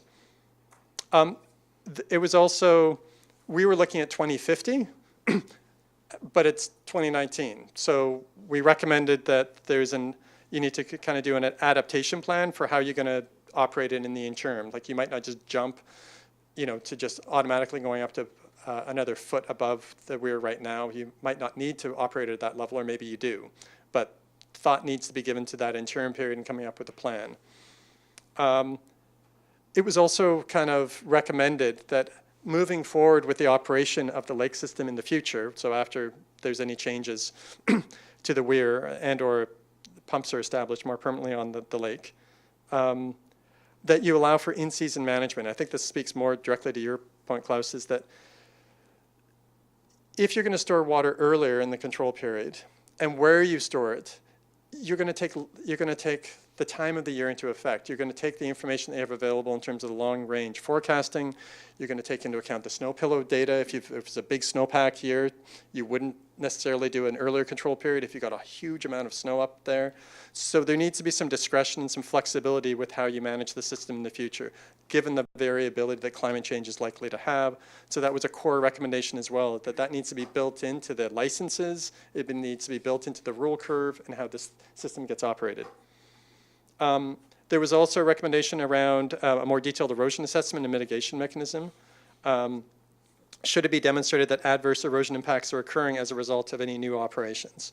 So we don't think that there's going to be significant or erosion effects on lakefront property owners, but there could be, and so you need some sort of contingency to address that as you move forward.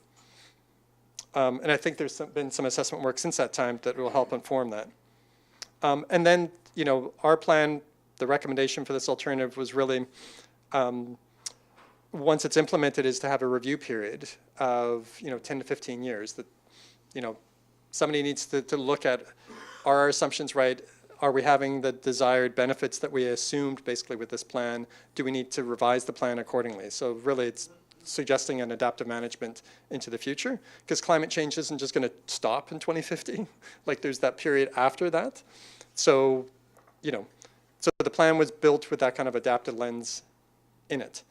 And lastly, the PEG recommends that partner organizations petition the provincial and federal governments to take responsibility and follow through with the consensus recommendations reached by the PEG during the Cowichan planning process. Obviously, this isn't all just the CVRDs and Cowichan tribes and Cowichan watershed boards and Catalyst problems to fix. You know, the constitutional responsibility for water management in the province is the province. And as a result, they're on the hook for moving forward with the recommendations and some of the actions and the studies and the requirements that will be needed to move this initiative forward. And then I talk about, you know, that hybrid alternative that was reached consensus. It's associated with a bunch of benefits, but I don't think I need to get into that. I mean, suffice to say that this hybrid option will largely protect salmon stocks that are critically threatened right now. It'll more than double the base flows than what would be with no action. It'll protect the estuary. It'll protect aquatic and riparian ecosystems around the lake. It'll maintain in 9 out of 10 years the flows required for kind of tubing and water-based recreation down the river, and better ensure that water-based facilities for lakefront property owners and beach areas are maintained, whereas they won't be now if water levels are allowed to drop 5 feet down below where they historically have been. It allows Catalyst Paper to operate in the future without having to be shut down as a result of not having enough flows in the river for them to draw for what they need for their operations. And it also supports the river flows for wastewater dilution for the municipality and water supply for the town of Cowichan Lake. Of course, it's not without any costs.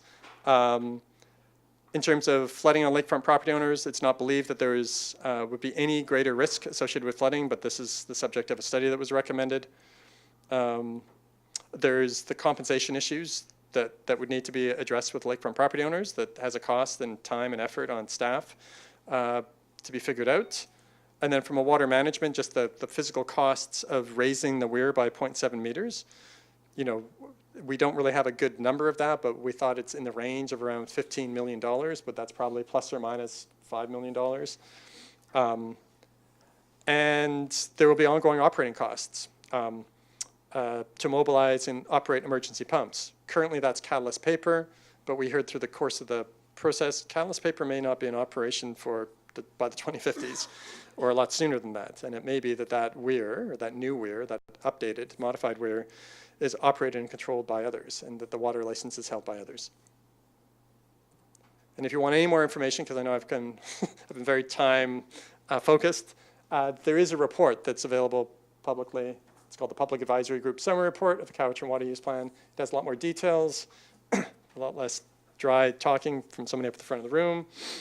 And I'm going to stop it there. I think we're kind of... I had a slide, Cowichan Next Steps, which had this beautiful graphic which kind of shows the process in very broad terms, in terms of, you know, First Nations residents, businesses, industry, and government agencies came together to try and wrestle with this problem.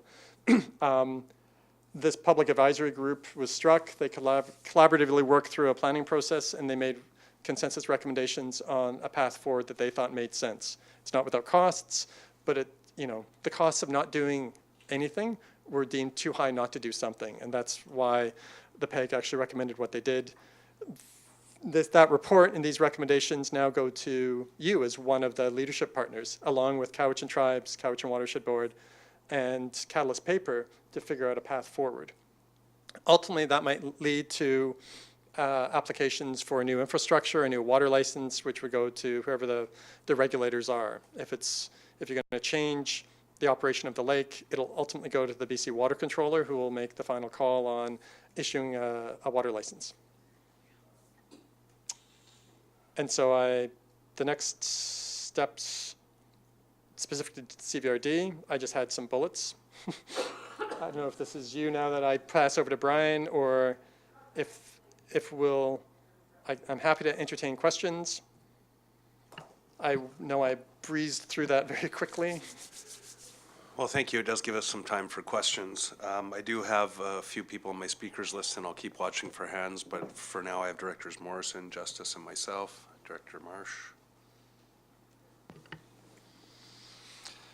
Thank you, Mr. Chair. Through you, I've actually got two questions and just a real quick observation. This was a fairly narrow focus, the assignment, and that was to come up with something. And I'm just going to reflect really quickly because I think Klaus brought up a brilliant idea that, why don't we just start control earlier?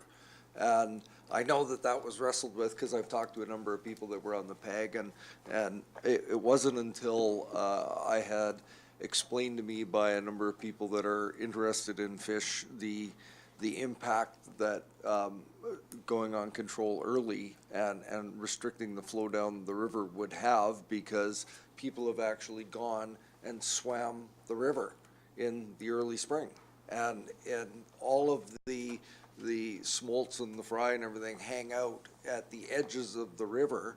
That's where their protection is, that's where their food is. And if you go on control early and you start trying to fill up the glass, then you restrict the flow down the river, and so that it's just going down the middle of the river and it's not anywhere near that cover that the fish depend on. So you've got this challenge of, yes, we want the water available so that we can do pulse flows or have water to go in the fall, but it's critically important to have it there in the spring so that the last year's brood can actually get out to the ocean. So this was quite an amazing exercise that you undertook. So I've got two questions, and one I think to Mr. Carruthers as to, we could probably sit here for 2 hours and ask you questions. My question is very specific to you. Did you think you were going to get a consensus decision out of this group when you started? Because I didn't think it was possible, and I'm thrilled that you were able to. Did you think you would get there? I think my thoughts ebbed and flowed throughout the process. I thought when we went into the final meeting, I thought that there was a good chance. And then you saw that red chart where people blocked. Usually people are willing to go along, like, they're team players, right? Like, we're all in this together. The only way we're going to figure out a solution as a community is if we roll up our shirt sleeves. And we're all willing to compromise a little bit, recognizing that there's all these interests around the table that are really important. And when you hear, that you hear different perspectives around that, usually there's a space that's created for the opportunity to reach consensus. When we did that final go around late in the afternoon on May 8th and everyone blocked, that was my lowest ebb. And the fact that there was a willingness to continue to work together and look for a hybrid option, I think that was really promising. I thought at the beginning of the process, there's got to be a way forward, because if we can't do it, then what happens? Then it's left to the provincial government to actually figure out a solution. And sometimes they make good decisions. Often they don't make any decisions, which means that the status quo would have prevailed. So I was somewhat confident in the beginning, and I think that confidence went up and down, and I was really happy with the outcome. It was a fairly constrained process. The other thing to point out, it was a really expedited process. A process like this, for the complexity, the meatiness of the issues. Like, these aren't small issues. They weren't small trade-offs that were associated. There was a lot of careful consideration that was considered by everyone who was involved in the process. And we really needed, it was an 8-month process from start to end. It should have been, and I know that there was constraints around funding for that, but a more proper one would have been 12 months, 14 months, because I felt like the PEG members really rolled up their shirt sleeves and they were pushed through the process, and they required a lot of time to kind of read the materials, digest it, and come to the meetings prepared, and they did a great job, so. Thank you. Director Justice, and then Marsh and Nicholson. Thank you, Mr. Chair. Through you to Mr. Hartstone. Director Morrison spoke to this a little bit, but I think I'll ask it anyway. You talked about developing alternatives through using 4 different levers or variables. I was thinking of a 5th one. I wonder whether you'd considered any sort of, and maybe it's not practical at all, but any sort of floodgate modifications or some way of having the ability of increasing flow out of the lake to avoid floods in the spring should you actually start controlling the lake a little earlier. Is there any way of modifying the weir such that if there was a danger of flood, more water could be released faster? I was a water resources engineer, so I think I'm partially capable of answering this, but I'm going to ask Craig to fix or correct me if I'm wrong. We did kind of look at that if you're building a new weir, like, let's try and mitigate any kind of increased risk of flooding. But I think the point you'd bear in mind is that during flooding type events, the restriction, the constraint isn't the floodgates, it's the natural constriction in the river down by the trestle bridge. So like that's the issue. It's like if you're holding the lake higher and then you get the big one, it's not the floodgates that are going to pass the water for you, because it's the river that's constrained further downstream that's going to backwater all the over top of the weir, and the weir's really doing very little at that point anyways. But is that fair? Yeah. Yes. Thank you. Director Marsh, and then Director Nicholson. Yes, I just wanted to thank you both. I did read the report, and I had a hard time digesting it. And you bringing up some of the more complicated tables and speaking in language that was just easier to digest really added to that. And so I know if I look at it again, I'm going to get more out of it. So I really appreciate it. One thing I do want to know, though, what is a snow pillow? Sure. So essentially a snow pillow, if you think of a really big bladder that's full of fluid, and what Like it does many is of it ours, measures, probably, yeah, right yeah, now. it measures the weight of the snow. And so then that way you can figure out how much water, so, because the depth of the snow doesn't really They matter. tell you, It's more yeah. the weight of the Right. snow gives you an indication of the amount of water in it. So that's Okay. it. Thank you. I was always too embarrassed to ask that term, but I figure coming into my 5th year here, maybe I should know what it is. And the courage to ask it in a public meeting. Congratulations. Bold. I have Director Nicholson, and then if I can ask a couple of questions myself. I don't really have a question. I'm just,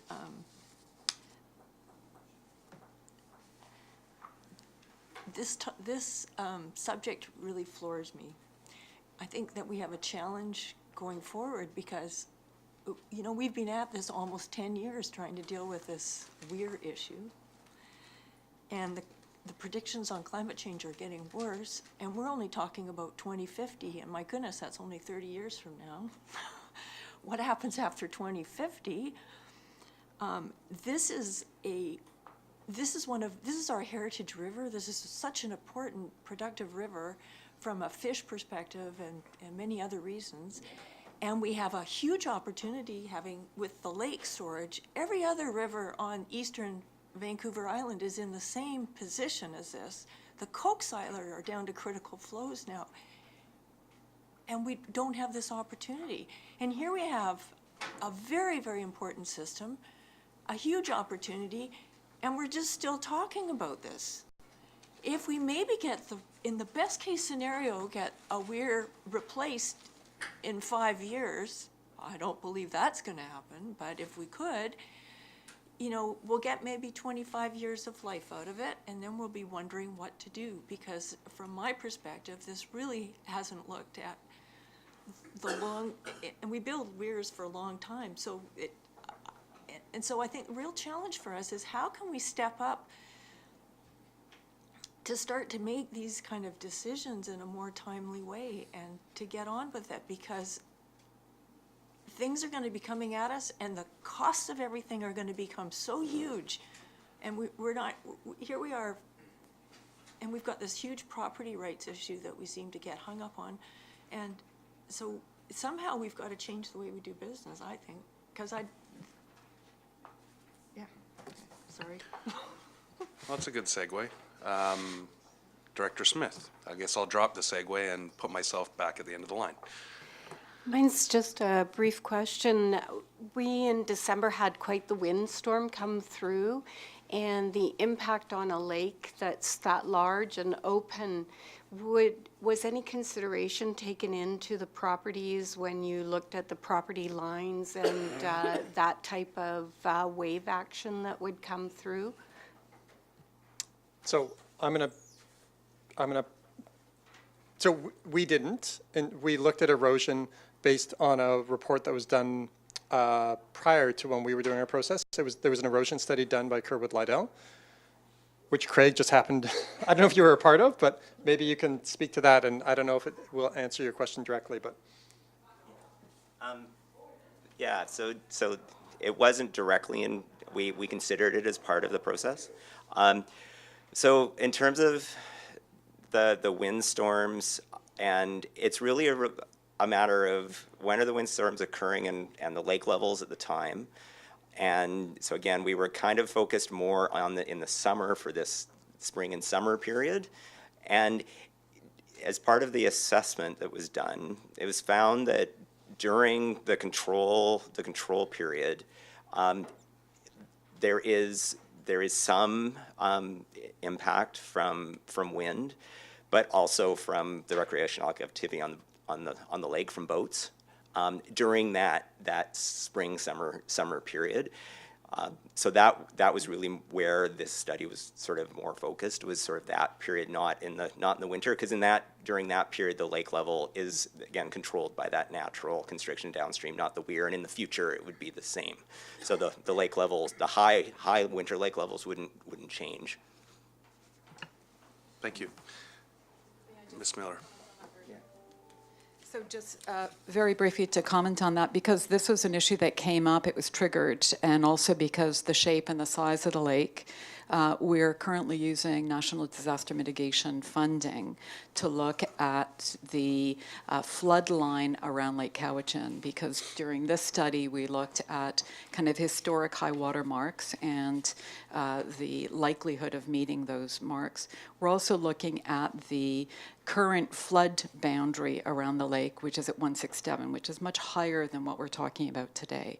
And so we're doing a sensitivity analysis of the floodplain around Lake Cowichan, which includes a detailed wave run-up model, which would take into consideration windstorms around the lake and their impact on increased water levels. So I think you've all been invited to a briefing session later on this month on that one. Thank you. So I don't have anyone else on my speakers list. I had a question, an observation. Director Kuhn brought up the high level water level mark in the winter of 164 elevation, I believe. Yet the recommendation, there was pushback on raising the weir by 70 centimeters, which would still be below that winter high water mark. So when we talk about, that's I believe from a development perspective, our riparian marker as well, which people have to set back the development from that. So when we talk about compensation and stuff for property owners, when we would never be, or the lake level, whoever runs the weir, would never be above that winter high water mark, I'm confused as to why there would be any concern about that, raising it that level, and then to turn around and say, oh, we would pump instead, just seems counterintuitive. Because a 70 centimeter weir height would not exceed the winter water levels that are already experienced around the lake. So why would we be getting into compensation, and why would there be pushback on that when people already experience those water levels annually? Yep, it's a good question. It was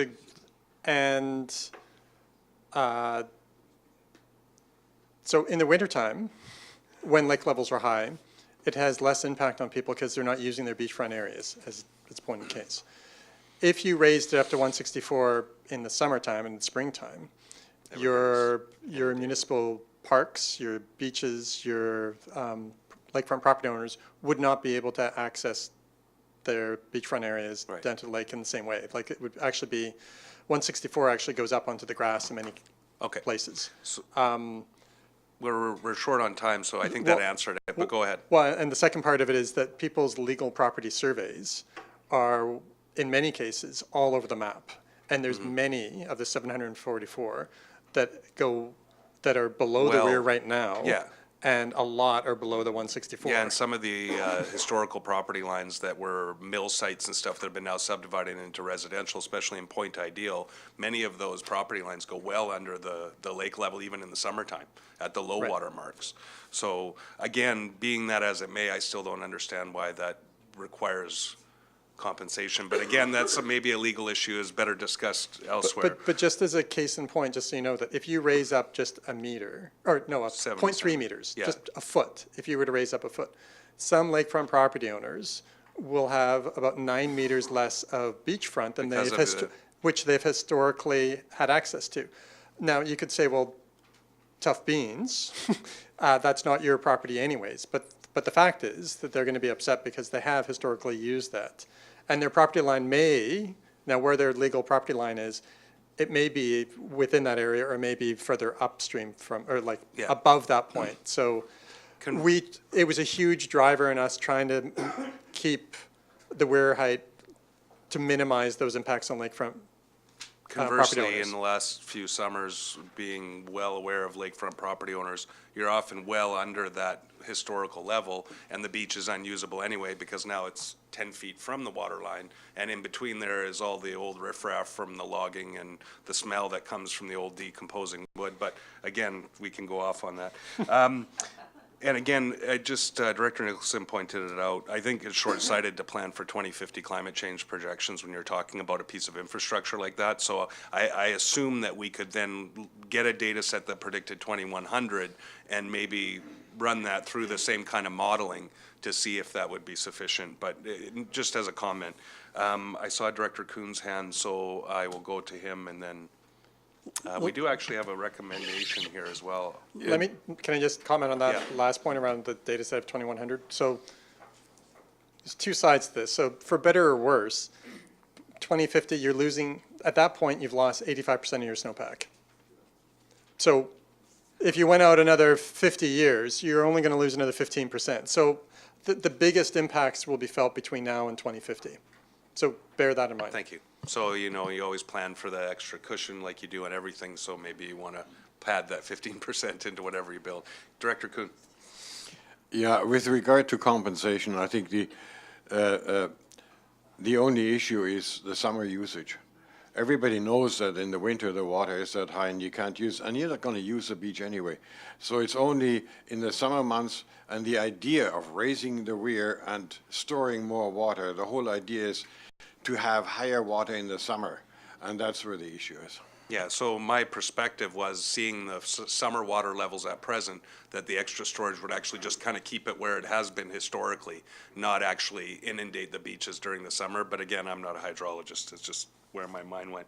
I don't know if there is a desire on the part of the board or the committee, sorry, to recommend to the board that this be approved, the actual findings of the plan at this time. If there is a sample recommendation here. If the pleasure of the committee, I would read it out, and then if somebody felt it was worth moving forward with, the recommendation is that it be recommended to the board that the Cowichan Watershed Use Plan, as outlined in the Environmental Services Report dated February 14th, 2019, to the Regional Services Committee meeting of February 27th, 2019, be approved. Moved by Director Marsh. I did this to one of my councillors whose first name was Marsh. Director Marsh, do I have a seconder? Can I just see if I got a seconder, Director Staples? And question, Director Kuhn. What does that motion entail? Like, we are approving the study? What, I mean, So Sorry, my perception from what I've read here is that we accept the findings of the report and the recommendations. However, this is a recommendation to the board, so I would make a thoughtful submission to the committee that if this moved forward to the board and we wanted to have a deeper debate at the board, we could do that. In the interest of time, I'm not sure we have that now, but yeah. Thank you, Mr. Chair. So what that would entail is in the attachment A to the staff report, there are a list of recommendations, 1 through 6, and that's what you would be recommending that is approved. Yeah, considering sorry, if I had known that that was what this was, I thought it was the summary conclusions here. We haven't even looked at those 7 recommendations. I would probably. Yeah, I think we should leave it. Well, we've got it moved and seconded now. I would probably recommend we defeat it, but through to Mr. Carruthers. Yeah, through the chair, I would just suggest that you receive the report. There's going to have to be considerable further discussion with the board around next steps in terms of addressing those recommendations. So I would contend that we could change the resolution and at the end to say, instead of be approved, say be received. And if the mover and seconder are okay with that for this point, which they both are, I think I can call the question on that. So this is that it be received. Thank you. All those in favor? Opposed? Unopposed, motion carries. Sorry, Director Morrison, I think I cut you off there. So at this point, I think we only have 5 minutes before our scheduled break, so I think it would be appropriate to take a break now, and we will reconvene at 11 a.m. for hospital board. Yeah, but this meeting We'll reconvene at 1 p.m. Yes, that's the schedule I saw.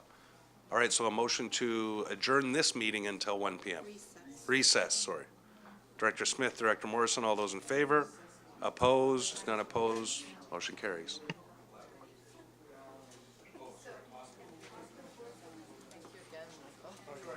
He's just walking up to the front. I got my eyes on, thank you.